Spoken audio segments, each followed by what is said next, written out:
Hi guys, it's me Arden Lee. I am back with another video, and today's video addresses a question that was raised by one of the members of the Repatterning Parlor, which is the group that I moderate on Facebook.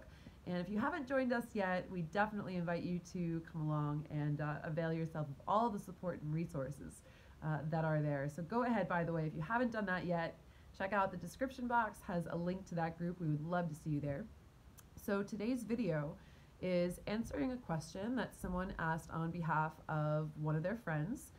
And that question is, what do you do if you've lost interest in the things that used to bring you joy and pleasure, and you can't imagine anything bringing you that same joy and pleasure ever again?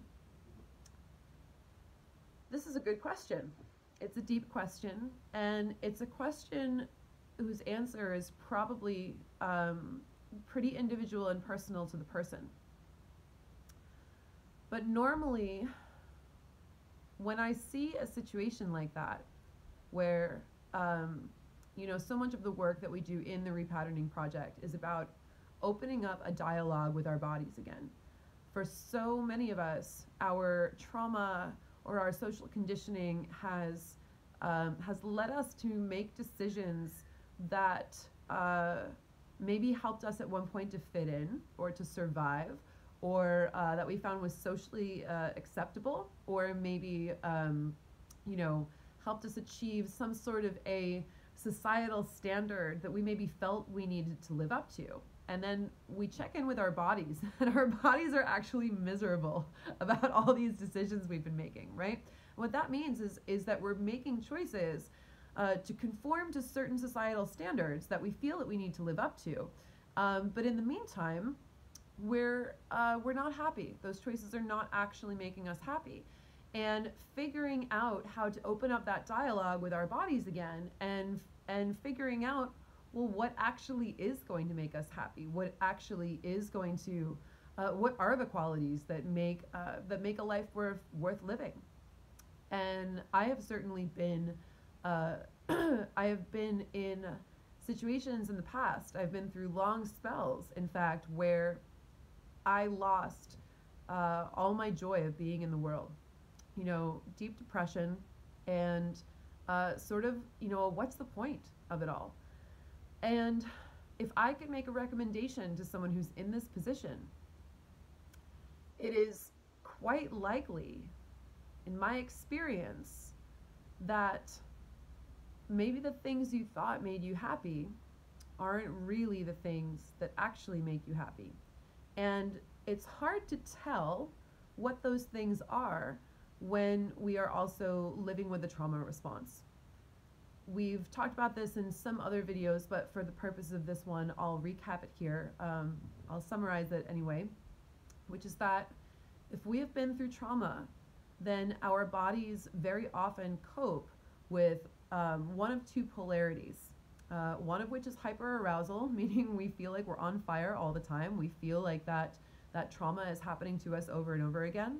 And the other one is desensitization. And desensitization is where our bodies have experienced so much that we just finally give up. They just shut off. They're like, we can't feel this all the time if we want to keep surviving. And of course, there are lots of hybrids in between those two polarities. There are many ways that those can show up for people at different times. And so it's not a binary, but it is a useful metric of kind of looking at where we fall, or where our reactions often fall into.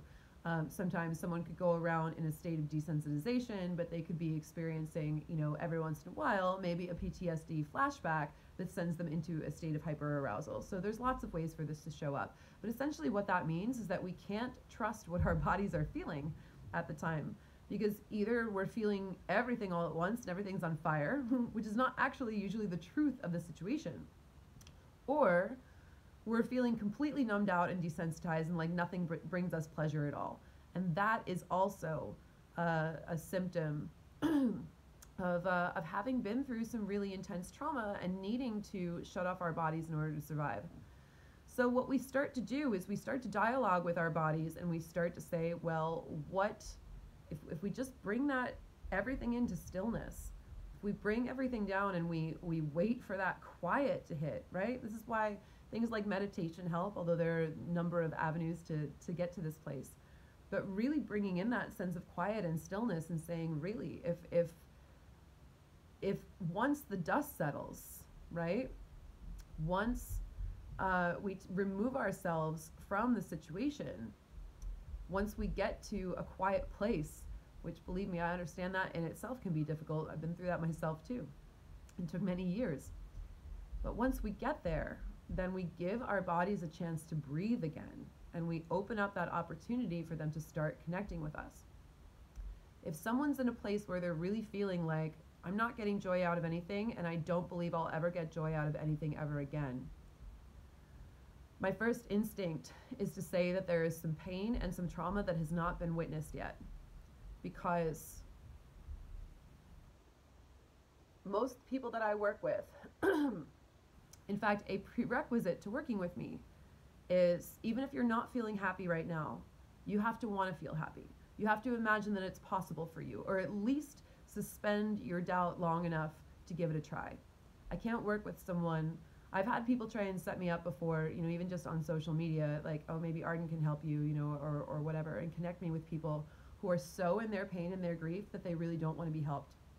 But the thing is, it's not that they don't want to be helped. It's that they're not ready to be helped until they've been witnessed and until they've been able to grieve their pain. I know, because I've been in this position as well, where I was not ready to accept, I was not ready to take the steps that I needed to create a life that I loved, because I was still so angry and upset and in pain over everything that had happened to me. And what did I do? I wrote a whole album, healing and releasing my trauma, and I put it out into the indie music world. And I got to see that pain acknowledged and reflected back to me. I had a fuck ton of pain, you guys. And I think it's funny, this is not something that I planned on doing as part of my trauma healing. I'm a musical artist, and so naturally I write about the things that are relevant to me.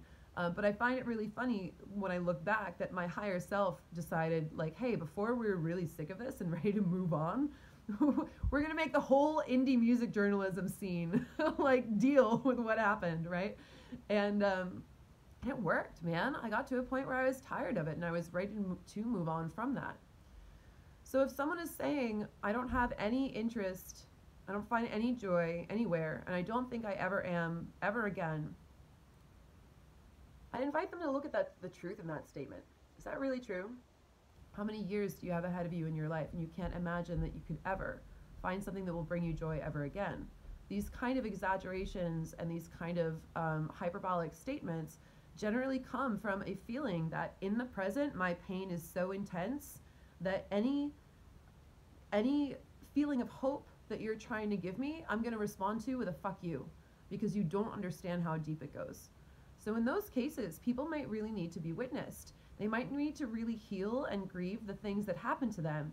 And maybe what that is, maybe what that entails is actually sitting down either with a facilitator or with a trusted friend who is willing to hold that space and go through, this is everything that's happened. This is everything that's gone on. This is everything that's been with me. This is everything that I've been dealing with. And yeah, it sucks. And it's so extreme and it's so intense that I can't even imagine what it would feel like to feel good again. Of course, if we want to get better, then we need to believe in the regenerative power of nature, right? So at some point, we have to acknowledge that we're making a choice. And I understand that that point often can't come until that pain has been witnessed, acknowledged, grieved, and released. And how long are you going to do that for? How long is anyone going to do that for? At some point, you have to say, okay, I believe that I can find joy again. And even if I don't believe right now in this moment that I can find joy again, I know that if there's any way I'm ever going to find joy again in my life, it's going to be by at least believing or trusting or just withholding my skepticism for a moment so that I can take that step forward and say, okay, now what do I do? right? But if you can't imagine it, then naturally it's not going to happen. Anything that we do, anything that we create always starts as an idea. And if we are waiting for something outside of ourselves to make us happy, then it's going to have a hard time getting in, typically. If you said to this person, you know, I almost feel like anything you might say to someone who's in that state, well, what about if you won $1 million? Would that make you happy? What if you went on vacation tomorrow with the love of your life? You know, what about all these things? And if they keep saying no, no, no, no, no, it's really just because they're saying to you, my pain is so big that I don't want to think about happiness until it's acknowledged to me how big this pain is. Ultimately, you know, the work that I do, it's for everyone and it's not for everyone at the same time.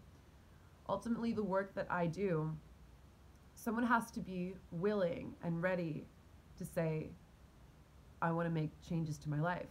I want things to be different. And even if they're saying, I can't imagine right now what might actually make me happy, I'm willing to sit with that and work on it. I'm willing to actually like create that stillness in my body and just come from that place of being like, what does my body want right now? What do I want to do today? What would be something that would bring my heart some small amount of joy? And I don't care how small it is, to be honest with you. If you start with something small, you have something. And from there, you can focus on it and you can increase it. You can plant that seed and allow it to blossom into more and more and more and more. That is absolutely a proven process that has worked. What we focus on increases. If you find some little spark of joy, you can do the work to magnify that. But I think it's interesting a lot when people come to me with questions on behalf of their friends in particular. Not too long ago, not in my group, but somewhere else, someone came to me and, looking for advice on doing magic and said, this person is miserable and they've shut me out of their life and they don't want help. What spell can I do for them? And I'm like, why? They don't want your help. You've offered them help, right? They don't want it. And trying to fix someone's life for them without their permission is like going into someone's house and rearranging their closet without asking. It's invasive. People really have to make that choice for themselves. And it always also brings me back to that factor of, well, what in your own life are you avoiding that you are advocating so hard on behalf of another person who doesn't seem to even want or value your advocacy? That's always a really good question to ask ourselves. I know that for a long time I did that with lovers. I know that for a long time I took on partners who had issues that I felt maybe I was capable of solving for them, right? Because then if I solved their issues, then they would be somehow dependent on me. They wouldn't leave me. And also it blocked me from receiving, and it also blocked me from having to deal with my own issues in my life that needed solving, that somehow felt too big or too daunting for me to actually look at. So that's a really good thing to notice too.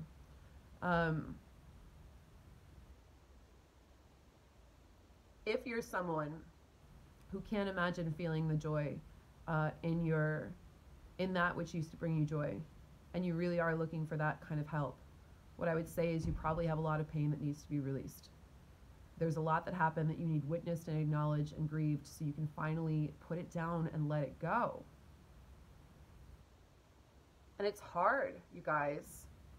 If that hasn't happened, if that process hasn't happened, it feels impossible to let it go. I get that. We get mad at people for even suggesting that we feel better, right? How can I possibly feel better? Because X, Y, and Z. It just means that they haven't been witnessed yet, and it hasn't been fully felt and fully grieved so that it can be fully healed and fully released. And if you're someone who's asking questions on behalf of your friends, it's great to care about people, because our relationships with each other, our co-nurturance is absolutely key to sustainability, right? We thrive on human connection and relationships. But you want to also look at not taking responsibility for doing other people's work for them. You really can't change someone's mind, unfortunately. You can offer your help, you can offer them resources, but they have to want to take that. And if they're not doing it, at some point that is a choice that they're making. No matter what your own feelings about it are, we really have to honor other people's free will. So perhaps, perhaps there are other things that might be more, a better use of your own time, so that you can be the example, be the lighthouse, not the life raft, right? I hope this was helpful for you guys, and I'll see you in the parlor.